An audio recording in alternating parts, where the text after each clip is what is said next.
तो आज मैं आपको एक अनोखी रहस्यमय कहानी सुनाऊंगा। अगर आप चैनल पर नए हैं तो अभी सब्सक्राइब कर ले तथा कहानी पूरा देखें। अंत में एक अनोखा रहस्य छुपा है। धन्यवाद। तो सुनिए।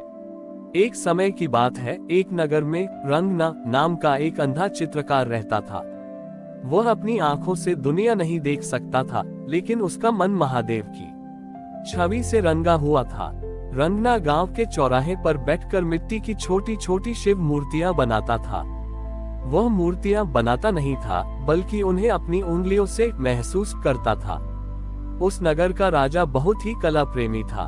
उसने एक प्रतियोगिता रखी कि जो भी महादेव की सबसे सुंदर और दिव्य प्रतिमा बनाएगा, उसे राजशिल्पी घोषित किया जाएगा। बड़े बड़े कलाकार आए, किसी ने सोने की मूर्ति बनाई, किसी ने कीमती संगमरमर की। रंगना ने भी प्रतियोगिता में भाग लेने का मन बनाया। जब वह अपनी मिट्टी की ढेरी लेकर राजमहल पहुंचा तो लोग हंसने लगे। अरे ओ अंधे, जिसे रूप का ज्ञान ही नहीं, वह महादेव की सुंदरता क्या उकेरेगा। रंगना ने किसी की बात का उत्तर नहीं दिया। उसने एक कोने में बैठकर मिट्टी को आकार देना शुरू किया।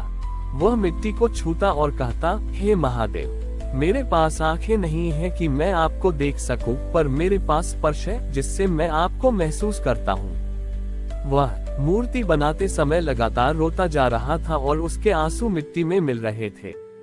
जब परिणाम का दिन आया तो राजा ने सभी मूर्तियां देखी। सोने की मूर्ति चमक रही थी, हीरे की मूर्ति जगमगा रही थी। अंत में राजा रंगना की मिट्टी की मूर्ति के पास पहुंचा। वह मूर्ति दिखने में बहुत साधारण थी, लेकिन जैसे ही राजा ने उससे छुआ, उससे एक अलौकिक बिजली जैसा अनुभव हुआ।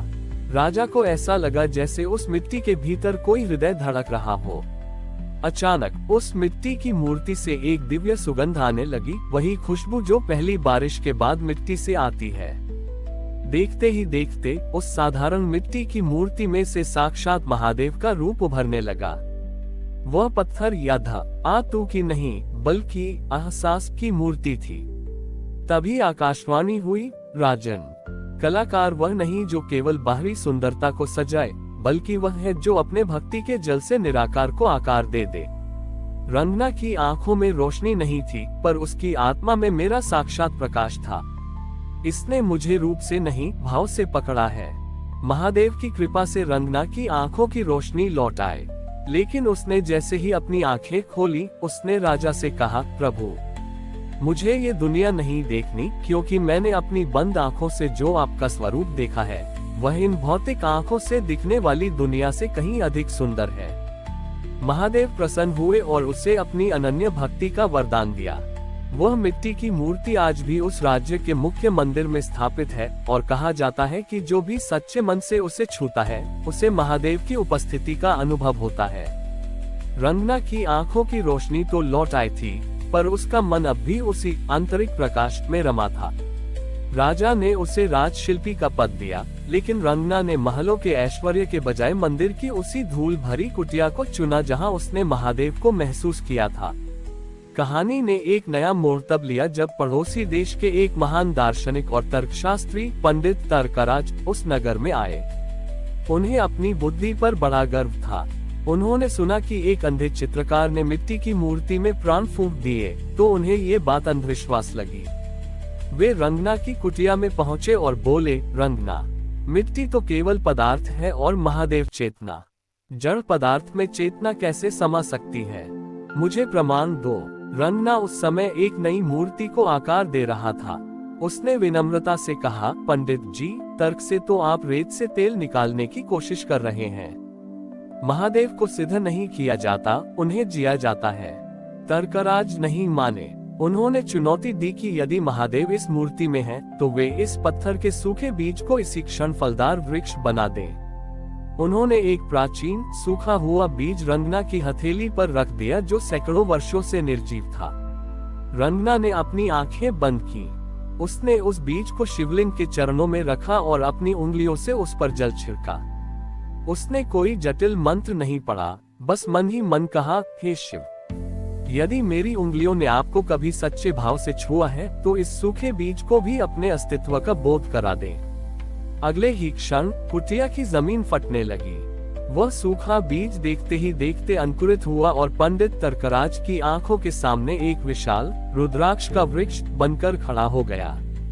उस वृक्ष के पत्तों से ओम की ध्वनि गूंज रही थी और उसके फल नीले रंग के प्रकाश से चमक रहे थे। तर्कराज हक्के बक्के रह गए। उनकी बुद्धि का सारा अहंकार उस वृक्ष की छाया में विलीन हो गया। वे समझ गए कि जहां तर्क समाप्त होता है, वहीं से महादेव का साम्राज्य शुरू होता है। रंगना ने मुस्कुराते हुए कहा, पंडित जी, ये चमत्कार मैंने नहीं किया। ये तो उस बीज का महादेव के प्रति समर्पण था। जब एक सूखा बीज शिव के चरणों में गिरकर खुद को मिटाने को तैयार हो जाता है, तो महादेव उसे अनंत जीवन दे देते हैं। उस दिन से वह रुद्राक्ष वृक्ष उस नगर का सबसे पवित्र स्थान बन गया। राजा ने वहां एक ज्ञान भक्ति केंद्र बनवाया, जहां पंडित तर्कराज ने शास्त्रों की व्याख्या की और रंगना ने लोगों को मौन रहकर महादेव को महसूस करना छोटी ई खाया। वह वृक्ष आज भी वहां खड़ा है, जिसके बारे में कहा जाता है कि उसके नीचे बैठने वाले हर व्यक्ति का मन स्वतः ही शांत हो जाता है।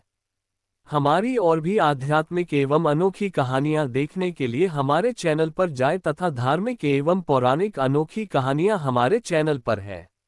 कृपया जाके देखें तथा हमारे चैनल को सब्सक्राइब करके रखें और वीडियो लाइक जरूर करें। धन्यवाद।